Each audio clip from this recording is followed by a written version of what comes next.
Olá, meu nome é Erasmo Ruiz e esse é o Thanatoscast, podcast oferecido pelo Memorial Vale da Saudade, onde falaremos sobre vários aspectos relacionados à morte e o morrer. A maioria das pessoas reage frente a esse fato da vida com muito medo, se recusando a conversar sobre o assunto. Quando temos consciência mais plena da nossa finitude, buscamos uma vida mais intensa e feliz, tomando decisões que priorizam projetos de existência. Assim, pensar na morte é produzir vida. Vem com a gente!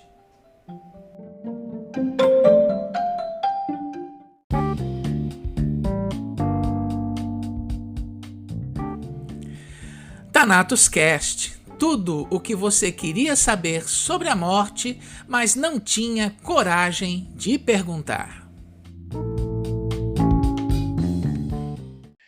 Lidar com tudo aquilo que existe no entorno do processo da morte e no processo do morrer é algo muito difícil.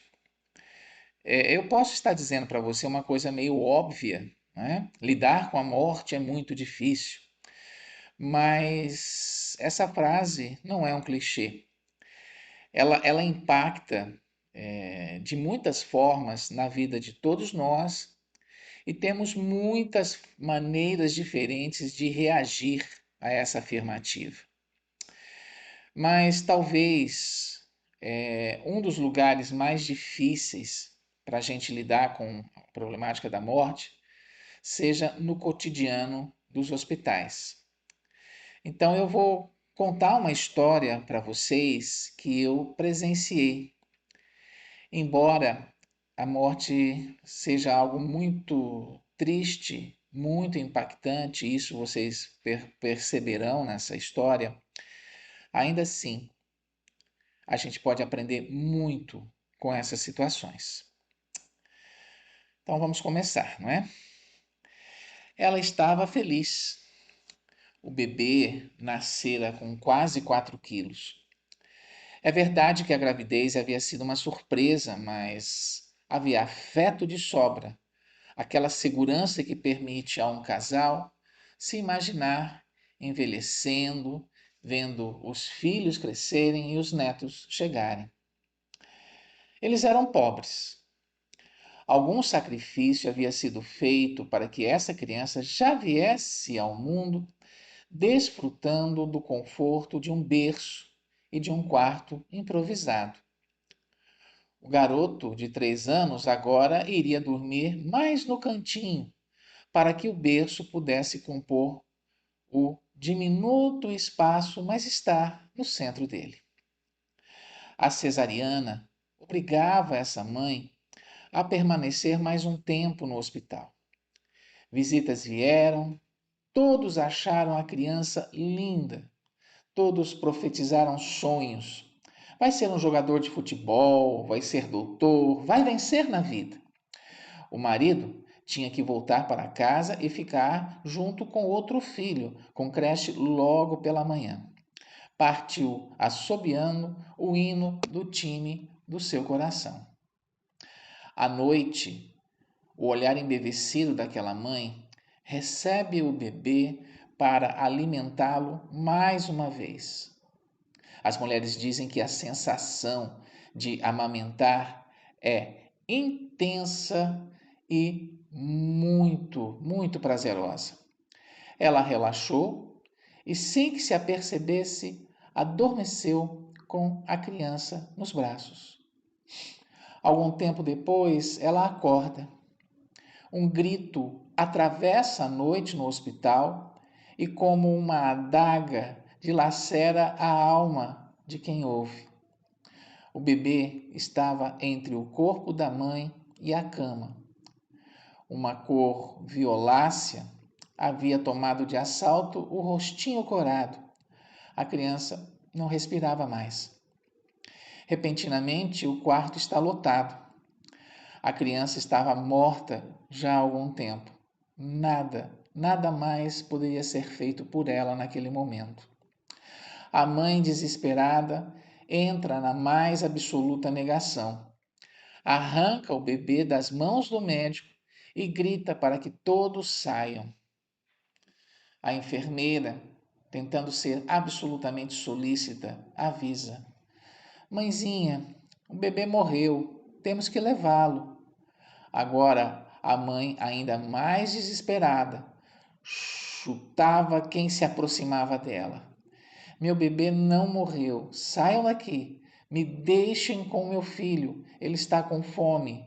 Vocês não estão ouvindo ele chorar? Alguém falou em alto e bom som que a mãe havia enlouquecido e precisava ser contida. Era um surto, com certeza, uma psicose puerperal. Imagine negar que a criança estava morta. A mãe, então, recolhe-se no canto do quarto, senta-se quase em posição fetal e baixinho se põe a acalentar o menino. Uma chorosa canção para ninar a criança que já dormia. Uma enfermeira mais afoita tenta tirar a criança do aconchego da mãe. E a mãe então grita: Me deixa com meu filho, ele é meu. Por que vocês estão fazendo isso? Por que dizer coisas tão horríveis? E eis que no meio das pessoas surge uma paciente em lágrimas. Com olhos brilhantes, senta-se ao lado da mãe do bebê e diz a ela o quanto sua criança era linda.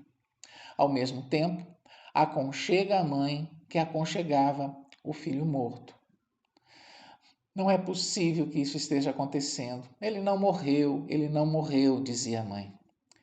Eu sei, encosta sua cabeça na minha, quero cantar com você, dizia a paciente que agora aconchegava a mãe, que aconchegava o bebê. Por um momento, ninguém mais se atreveu a dizer absolutamente nada. Eram duas mães cantando. Eram duas mães acalentando um bebê que estava morto. Foram 30 minutos que pareciam durar por uma eternidade. Me abraça, tu sabes o que aconteceu, não sabe? Ele não morreu não, só virou anjinho. A mãe do bebê chorava baixinho agora. Uma hora havia se passado. Agora ela estava preparada para chegar a dizer adeus pela vida inteira. Médicos e enfermeiras foram saindo lentamente. Duas mulheres de branco agora não conseguiam mais conter as lágrimas. Uma delas saiu com uma estranha sensação. Tudo tinha acontecido de uma maneira muito rápida. Algo lhe dizia que tentar retirar o bebê morto das mãos da mãe havia sido algo terrível. E aquela imagem que lhe atormentava a mente, uma tatuagem no cérebro. As duas mulheres abraçadas, o bebê entre elas, o menino Jesus com duas virgens, que não teria que passar pela agonia de ser crucificado. Está escrito que existe um tempo para viver e outro para morrer. E mesmo para morrer, existe esse tempo que é muito especial. Um tempo para assimilar, um tempo para aceitar, um tempo para chorar, um tempo para escutar, para deixar que uma mãe possa acalentar o filho que já morreu. Meus caros e caras, meus queridos e minhas queridas, embora essa história seja extremamente triste, ela nos sinaliza o quanto o amor de uma mãe é imenso, imenso de tal forma que nós nem podemos conseguir medir, e que lidar com a morte é muito desafiador. Talvez o maior desafio seja, de fato, acolhê-la quando ela acontece. Até porque a morte, de fato, a morte não existe. O que existe são pessoas que morrem e aquelas que ficam, sempre impactados pela perda. Até semana que vem e tudo de bom.